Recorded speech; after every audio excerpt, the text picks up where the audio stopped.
할렐루야. 자, 오늘 이 시간 금요 예배에 나오신 저와 여러분들을 환영하며 축복합니다. 오늘 이 시간 우리 주님이 주시는 새 힘을 통해서 늘 승리하며 나아가시는 저와 여러분들이 되시기를 간절히 바랍니다. 자, 2차 세계대전 때의 일입니다. 이제 독일인들이요, 유태인들을 정말로 많이 학살을 했잖아요. 근데 그때 약 600만 명이나 이제 학살을 했다고 합니다. 근데 말이 쉬워서 사실 600만 명이죠. 우리나라 인구의 10분의 1이 넘는 숫자잖아요. 어마어마한 숫자입니다. 그러다 보니까 이렇게 사람을 600만 명이나 죽인다는 것은 절대 쉬운 일이 아니었습니다. 특히 독일인들이요, 이 유태인들을 죽일 때 여러 문제들이 생기고 그 문제들을 이제 봉착하게 되어지는데, 근데 그 중에 가장 큰 문제는 뭐였냐면, 유태인들을 죽여야만 했던 군인들에게 선한 양심이 있었다는 거예요. 그들도 사람이기 때문에 양심이 있었다는 겁니다. 그게 가장 큰 문제였다고 그래요. 그래서 죄 없는 사람을 그 죽이는 일에 대해서 사람은 누구나 그 다 양심의 가책을 받기 때문에 자연히 학살의 그 진행이 그 매끄럽지 않고 자연스럽게 원활하게 되지 못했다고 합니다. 그래서 당연하잖아요. 맨정신으로 어떻게 사람을 죽입니까? 그것도 죄가 없는 사람을, 내 적군도 아니고 죄가 없는 사람을 어떻게 그렇게 맨정신으로 죽일 수 있겠어요? 그래서 이 독일의 이 히틀러를 비롯한 그 나쁜 사람들이죠. 그 못된 사람들, 그 소위 그 높은 그 양반들이요, 어떤 꾀를 하게 되냐면은 이 같은 이 독일 군인들의 양심의 문제를 이제 해결하기 위해서 이제 고도의 이제 심리적인 이제 전술을 쓰게 되어집니다. 그게 뭐냐면 수용소에 화장실을 짓지 않는 거예요. 그러니까 이 수만 명이 수용되어 있는 화장실에 수만 명이 저기 수용되어져 있는 이 수용소에 화장실 딸랑 한 개만 짓는다든지 그렇게 화장실을 짓지를 않는 거예요. 자, 이렇게 수만 명이 수용되어 있는 이 수용소에 이제 화장실을 딸랑 한 개만 짓거나 두 개만 짓거나 지는 식으로 저들은요, 독일 군인들이 가지고 있던 이 양심의 문제를 이제 해결하려고 했습니다. 자, 이렇게 수만 명이 수용되어 있는 이 그 화장실이 이제 몇 개 없다 보니까, 자, 이제 화장실을 가는 시간도요, 이제 하루에 2번 이렇게 정해놓고 그때 이외에는 이제 못 가게 했고요. 그래서 이 수용소에 감금된 유태인들은요, 이제 그래도 하루 일 가까운 데는 그래도 해결할 때가 밖에는 좀 있잖아요. 그러니까 어떻게든 해결을 하는데, 문제는요, 이 숙소에 갇히게 되면요, 이제 즉시 배변의 고통에 시달려야만 했습니다.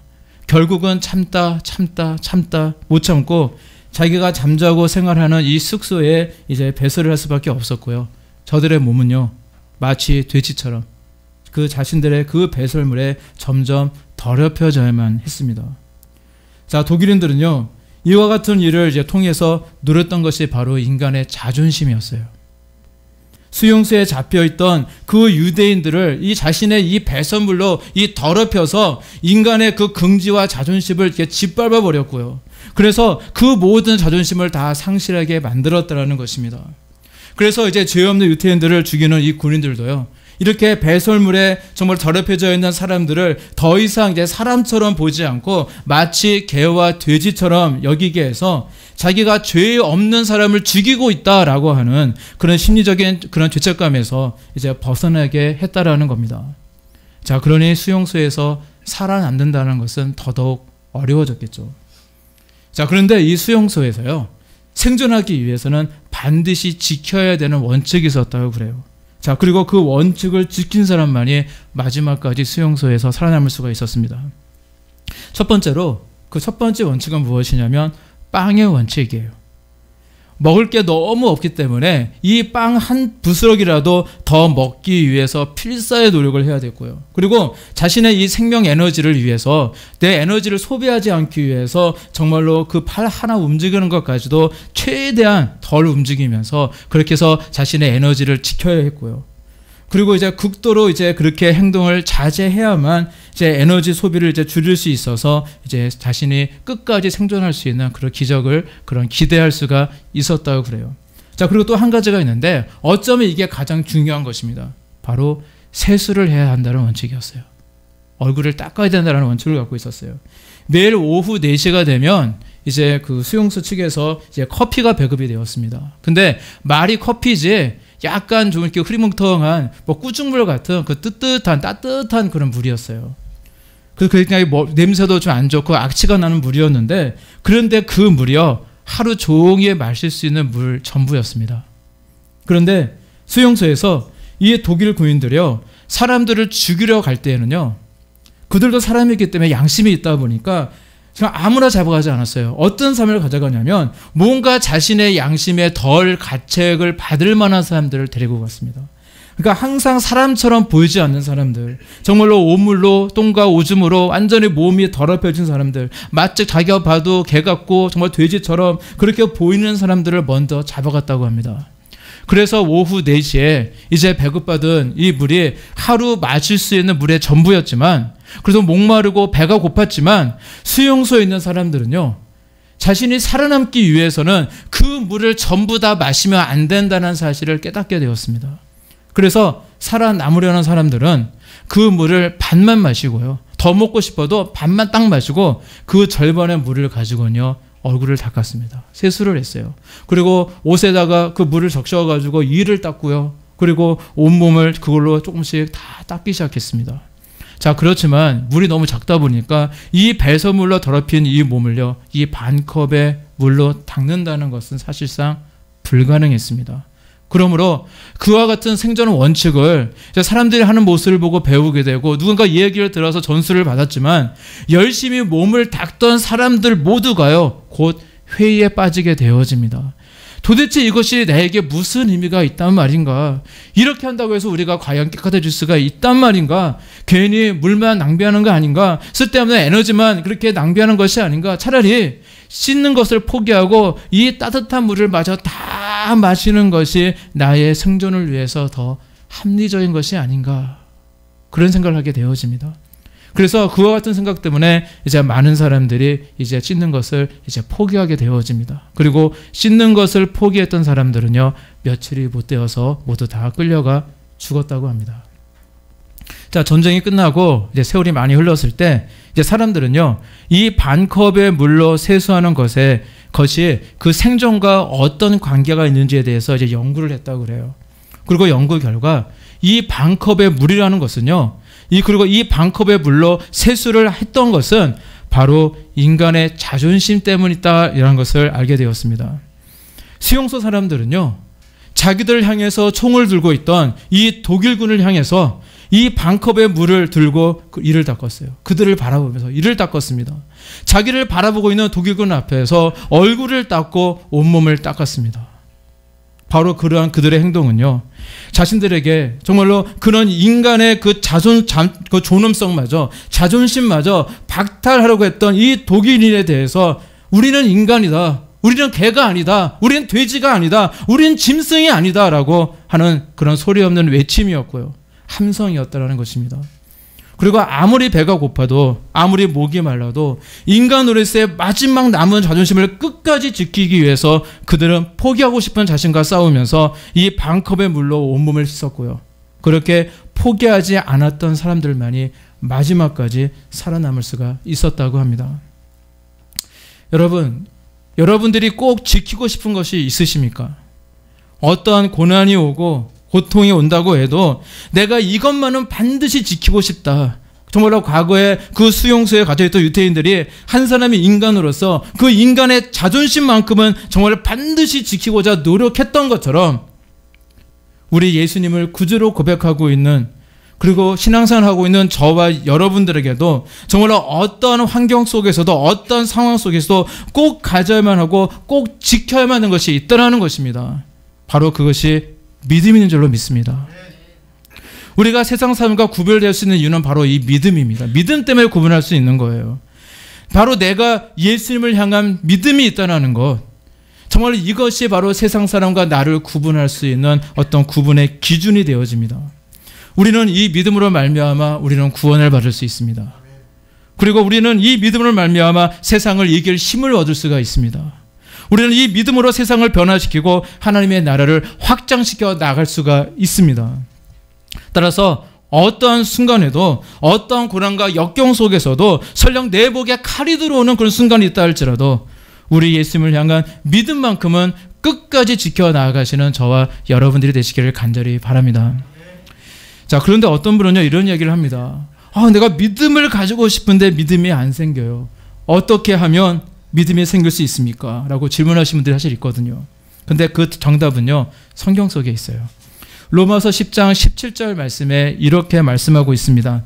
그러므로 믿음은 들음에서 나며 들음은 그리스도의 말씀으로 말미암았느니라 라고 말씀하고 있어요. 성경은요, 믿음은 그리스도의 말씀을 들음에서 난다라고 우리에게 분명히 말씀하고 있습니다. 우리가 아무것도 안 하면서 그저 믿음이 생기면 좋겠다라고 내가 생각을 많이 한다고 해서 믿음이 생기는 것이 절대 아닙니다.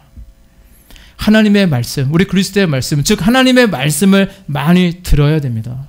하나님의 말씀은요, 우리가 특별히 신학교에서 두 가지로 얘기를 해요. 뭘 얘기하냐면 예배 시간에 선포되어지는 그런 선포되어지는 말씀, 설교 말씀이 있고요. 이것도 하나님의 말씀이고요. 그리고 성경에 기록되어져 있는 기록된 말씀, 그래서 선포된 말씀, 기록된 말씀, 그래서 말씀이다라고 하나님의 말씀이다라고 이야기를 합니다. 그러니까 우리가 예배 시간에 와서 열심히 하나님의 말씀을 들어야 하고요. 또 우리가 시간을 낼 때마다 시간을 내서 하나님의 말씀을 사모하며 또 열심히 읽어야 합니다.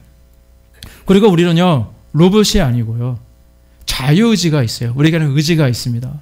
그냥 수동적으로 갑자기 하나님이 갑자기 예수님이 오셔가지고 내 머리에 믿음이라고 USB를 딱 꽂아줘가지고 갑자기 삐리빗하면서 갑자기 믿음이 생기고 이러면 좋을 것 같은데 절대 그렇지 않아요. 우리에게는 자유의지가 있어요. 하나님은 우리의 의지를 절대 무시하지 않으십니다. 따라서 믿으려고 하는 의지가 중요하다는 거예요. 설령 내가 지금 못 믿는 것 같고 내 마음에 의심이 있는 것 같고 내 이성으로 이해가 안 가도 하더라도 그래도 믿어보려고 애쓰는 것. 정말 하나님의 말씀을 들을 때에, 오늘처럼 설교 말씀을 들을 때에, 아니면 녹화되어지는 우리 담임 목사를 위한 그 말씀을 들을 때에 그 말씀을 들여서 한자 한자 그 말씀을 들으며 내가 믿어보려고 의지를 가지고 믿으려고 하는 그 모습이 중요하다는 겁니다.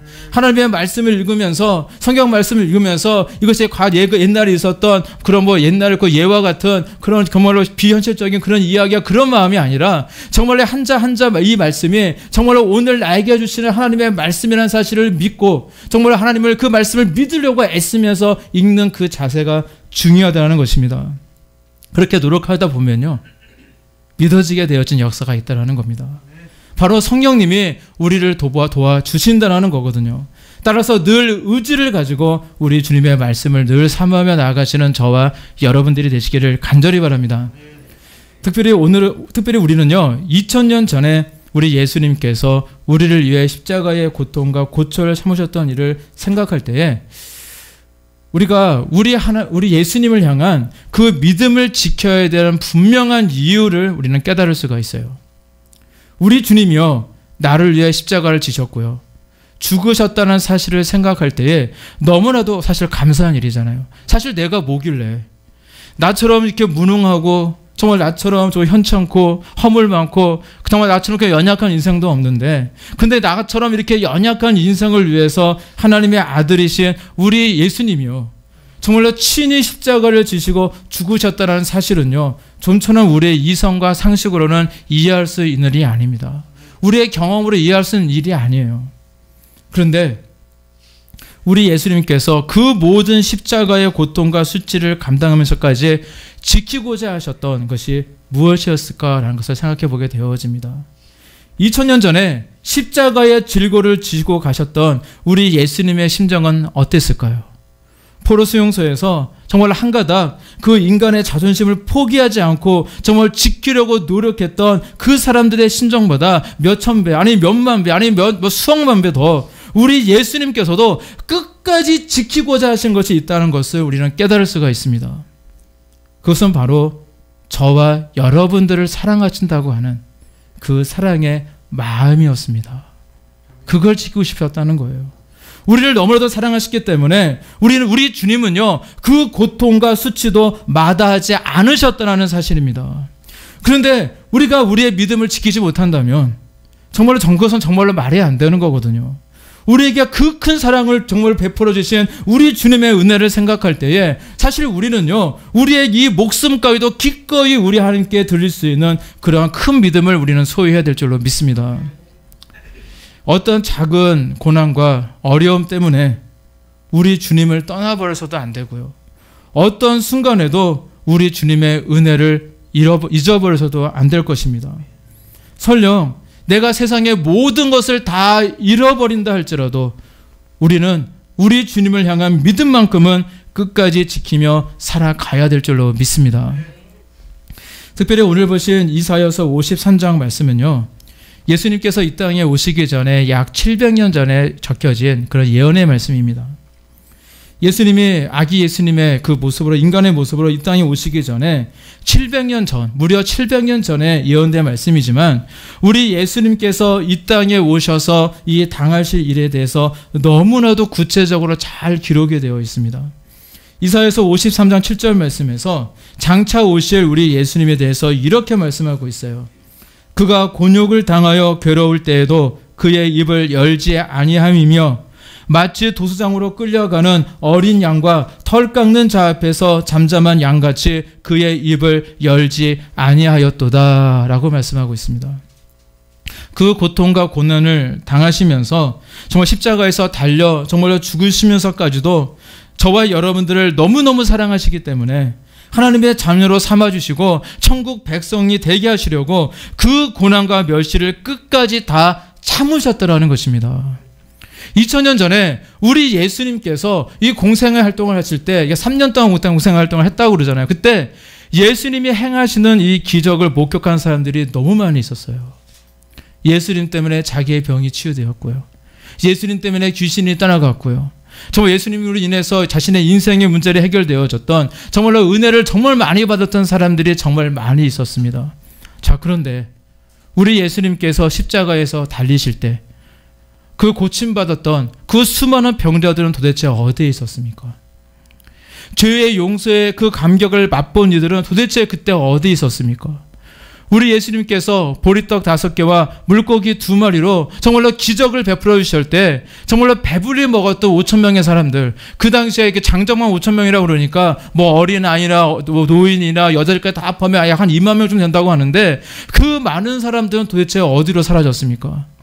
떡 7개와 작은 생선 몇 마리로 배불리 먹었던 4,000명의 그 군중들은 도대체 어디로 가버렸습니까? 심지어는요, 예수님을 따랐던 제자들 가운데 한 사람은요, 우리 예수님을 돈 주고 팔았잖아요. 돈을 받고 팔았잖아요. 그리고 다른 제자들은 예수님을 모른다며 도망쳐 버렸습니다. 마지막까지 십자가를 지신 우리 주님을 따라가며 끝까지 남았던 사람들은 몇 명 안 됐어요. 제자들 중에서 가장 나이가 어렸던, 정말로 많은 그 제자들에게 항상 어린아이라고 어쩌면 조금 무시당할 수도 있었던, 정말 가장 나이가 어렸던 그 요한이라고 하는 사도 요한과, 그리고 예수님의 어머니 마리아와 몇몇 연약한 여인들을 제외하거든요, 모두가 다 지 목숨 하나 부지하겠다고, 제 목숨 하나 살아보겠다고 뿔뿔이 흩어져 도망가고 봐버리고 말았습니다. 자, 그것만이 아니죠. 우리 예수님께서 큰 은혜를 입은 사람들 가운데는요, 예수님을 배반했던 사람들도 많이 있었습니다.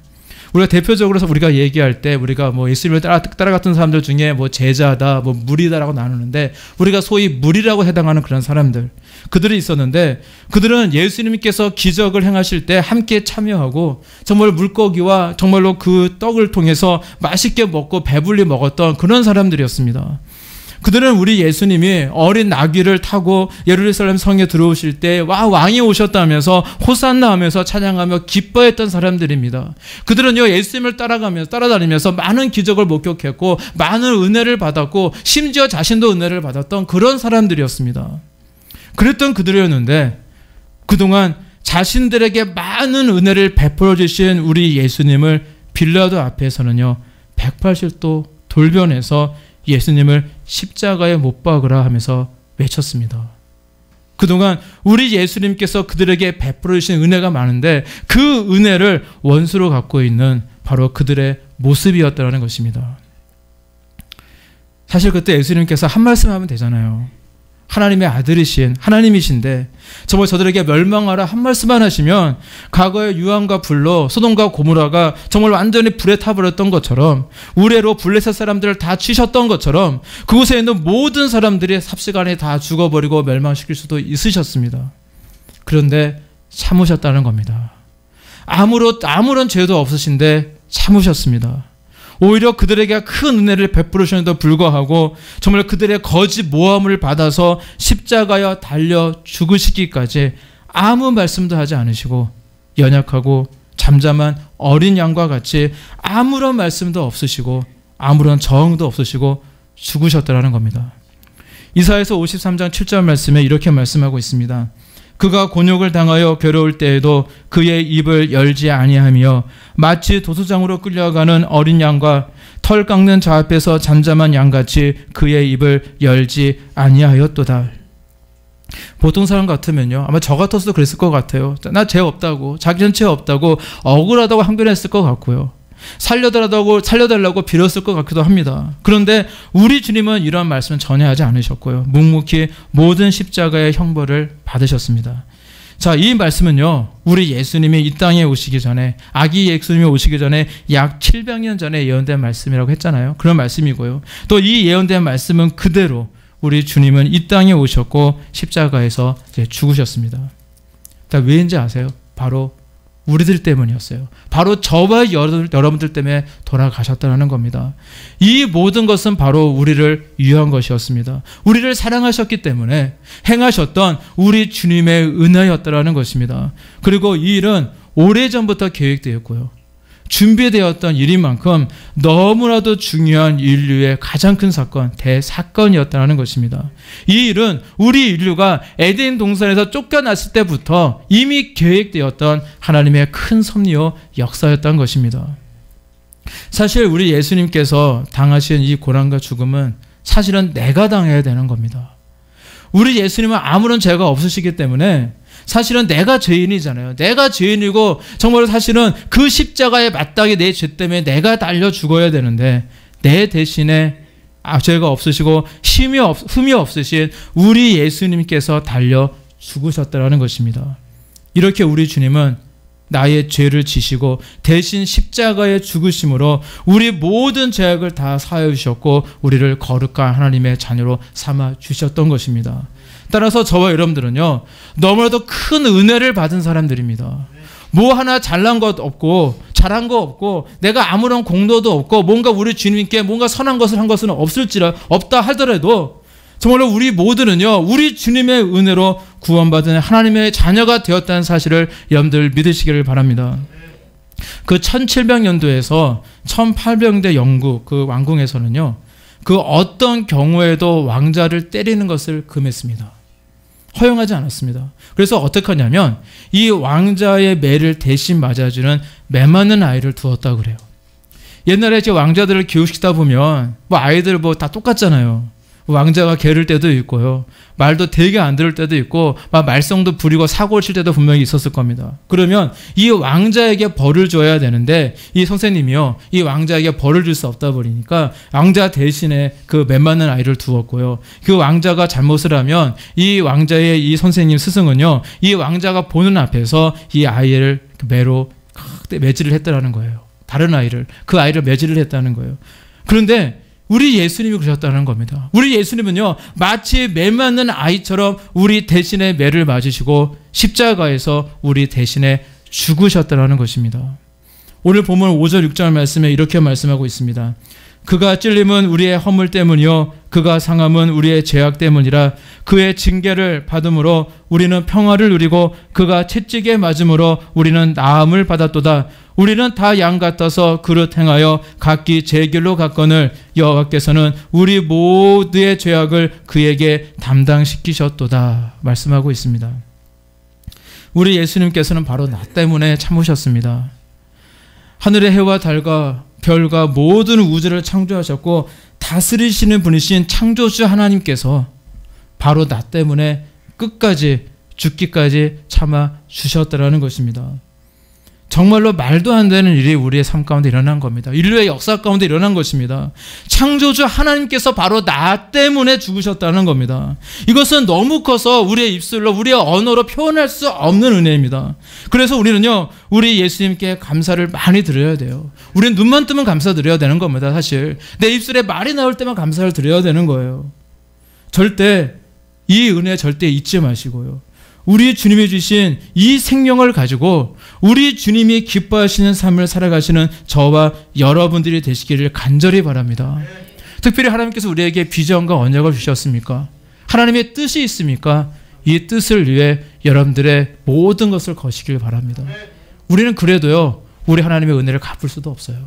내가 아무리 하나님께 나와 충성하고 봉사하고 내가 아무리 험한 일을 하고 먼지를 뒤집어 쓰면서 교회를 위해서 우리 하나님 나라에서 일을 한다 할지라도 우리 주님이 나에게 주신 은혜를 우리는 다 갚을 수 없습니다. 하지만 최선은 다해야 되잖아요. 정말로 너 뭐 하다 왔냐 했을 때 저 잘 먹고 잘 사다 왔습니다. 그런 모습이 아니라 정말로 그래도 제가 부족하지만 하나님의 나라를 위해서 하나님의 뜻을 위해서 순종하며 최선을 다하고 노력하며 살려고 노력하면서 왔습니다. 라는 그런 고백을 하실 수 있는 저와 여러분들이 되시기를 간절히 바랍니다. 자, 그리고요, 저 이렇게 나에게 베풀어 주신 우리 주님의 은혜를 생각한다면요, 지금 우리가 겪고 있는 이 고난 사실 아무것도 아니에요. 내가 지금 어떤 고난을 겪고 있든지 간에 내가 어떤 여러 가지 학업의 문제 때문에, 직장의 문제 때문에, 또는 자녀의 문제 때문에, 부모의 문제 때문에, 영적 문제 때문에, 물질의 문제 때문에, 기타 등등 정말 우리가 많은 그런 고난과 어려운 상황들이 있겠지만 우리 주님도요, 사실 나를 위해 참으셨는데 그 인생에서 겪는 어려움들 우리가 참지 못하겠습니까? 특히 우리 주님 때문에 겪는 어려움이 있으시다면 기쁘게 감당하시길 바랍니다. 제가 말씀드리고 싶은 것은요, 우리 주님의 은혜를 생각하며 이 땅을 살아가라는 말씀이에요. 작은 고난도 정말로 그것에 넘어지고 자빠지는 그런 나약한 인생이 아니라 우리 주님이 주신 그 은혜와 사랑을 생각하면서 묵묵히 우리 주님만을 바라보며 그 모든 어려움도 뚫고 나아가시는 진짜 믿음 있는 사람, 진짜 신앙인들이 되시기를 간절히 바랍니다. 지금 조금 경제적으로 어려우십니까? 정말 지금 해결할 인생의 문제들이 있습니까? 그렇다면 우리를 사랑하시는 우리 주님을 바라보시고요, 또 우리는 참고 인내하며 또 우리 주님을 믿는 그 굳건한 믿음을 가지고요, 우리는 기도해야 될 줄로 믿습니다. 나의 영혼까지도 구원해 주시고자 정말 십자가에서 죽기까지 하신 우리 하나님이신데 우리가 바라고 구하고 기도하는 것에 우리 하나님이 응답해 주시지 않으시겠습니까? 누구보다도 우리에게 응답하기를 원하시는 분이 우리 하나님이라는 사실을 믿으시기를 바랍니다. 그래서 우리는 기도를 드려야 합니다. 그리고 기도는 그냥 허공에다가 맺히는 메아리가 절대 아닙니다. 내 앞에는 바로 우리를 위해 십자가를 지셨고 지금도 우리를 사랑하시고 정말 궁일한 눈빛으로 바라보고 계시는 우리 하나님이 계시다는 사실을 믿어야 할 것입니다. 그리고 우리의 기도를 항상 들으시며 한 손에 응답을 이미 준비하고 계시는 우리 하나님이라는 사실을 또한 믿으시기를 바랍니다. 마태복음 11장 12절 말씀에 유명한 말씀이죠. 세례 요한의 때부터 지금까지 천국을 침노를 당하나니 침노하는 자는 빼앗느니라 라고 우리에게 분명히 말씀해 주고 있습니다. 이 말씀처럼 그래서 우리는요, 우리 주님이 들고 계시는 응답이라고 하는 그 선물을 기대하며 기도하며 간구하며 정말로 천국을 침노하는 마음으로 간절한 심령으로 나아가야 될 줄로 믿습니다. 자, 오늘 글을 보니까요, 그 상품이냐 작품이냐라는 그런 글의 제목을 본 적이 있어요. 상품이냐 작품이냐. 저는 이 글을 읽다가 생각한 것은 무엇이냐면, 그러면 나는 상품일까? 나는 작품일까? 라는 생각이 들더라고요. 여러분, 상품이 무엇입니까? 자, 상품이라는 것은요, 이 생산한 사람은요, 어떻게든지 이 자기가 만든 상품을 팔아야 합니다. 그리고 그 상품을 산 사람은요, 자기가 필요한 곳에 그것을 잘 성하면 돼요. 그것이 냉장고든지 밥솥과 같은 그런 가전제품도 있을 거고요. 아니면 다른 공산품이라든지 정말 상품성이 있도록 잘 만들고 잘 판매하면 되는 거고요. 또 잘 쓰다가 망가지면 버리면 돼요. 그게 상품입니다. 자, 근데 작품은 무엇입니까? 어떤 도자기를 만드는 사람이요, 자기 인생의 최고의 작품을 만들었다고 우리 한번 생각을 해보세요. 그 사람은요, 누가 수억 원을 준다고 하더라도 절대 자기의 작품을 팔지 않아요. 자기의 혼과 땀방울이 담긴, 정말로 자기의 생명이 담긴 이 작품이기 때문에 그렇다는 겁니다. 돈으로도 환산할 수 없는 정말로 가치가 있는 것이 바로 작품입니다. 자, 그렇다면 저와 여러분들은 하나님께 있어서 상품일까요? 아니면 작품일까요? 필요해서 만들었다가 필요 없어지면 버려지는 그런 상품일까요? 아니면 혼신의 노력으로 탄생시킨 작품일까요? 여러분, 저와 여러분들은요, 하나님께서 보시기에 작품이라는 사실을, 특별히 그것도 전 우주 공간 속에 단 하나밖에 없는 최고의 걸작품이라는 사실을 여러분들 믿으시기를 바랍니다. 저와 여러분들은요, 작품이에요. 그것도 하나밖에 없는 최고의 걸작품입니다.